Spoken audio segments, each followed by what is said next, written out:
highlight how, on many common use items, the tax incidence under the GST has been much lower compared to the pre-GST.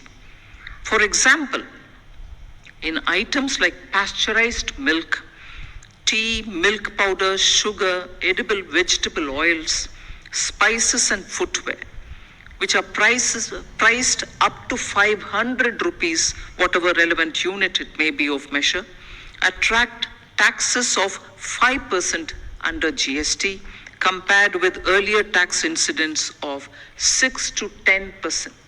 So naturally, these items which are commonplace items are now taxed less.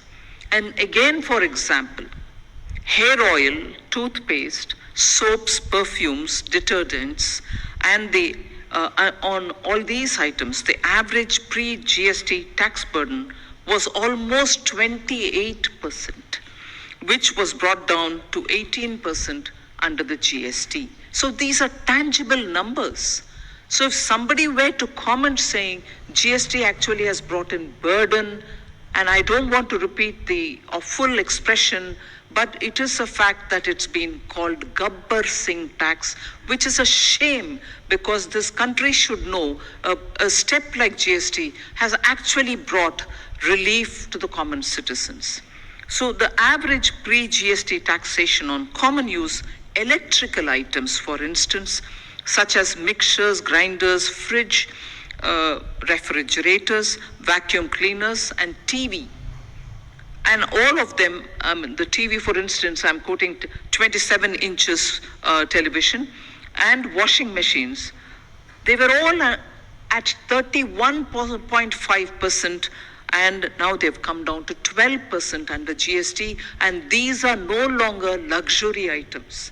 These are now essential, and for middle class, where particularly it's a small household where both the spouses are working, these are essential items for better functioning of the household. And if this has been brought down to 12%, we can understand that from an ordinary toothpaste up to these kind of items, prices coming down is actually benefiting the ordinary citizen. Many bathroom and tiles, toilet tile fittings, doors, windows, and frames were earlier taxed at an average of 28%.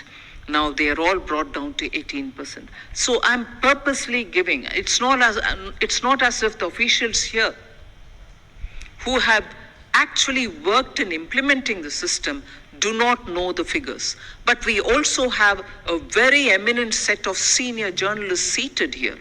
It is they who have to convey through their columns, through their news reports, through their analysis, that GST actually means, in terms of items that are used by common citizens, a relief in terms of the tax, the double tax being avoided, tax on tax being avoided, and actual rates coming down on common man's items. So I'm more for the media who are here, for whose sake I'm repeating these numbers, and those of you who are here, part of the CBIC, the Revenue Service, pardon me for repeating something which you probably know at the fingertips. I don't need to tell you anything more on it, but it is for the media that I'm using this opportunity to say how the GST actually means a common man's relief as a tax, and that is why I'm repeating this.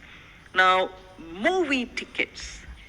Again, I remember I was in Commerce Ministry, and at that time, at the introduction of GST, there were a lot of confusion prevailing.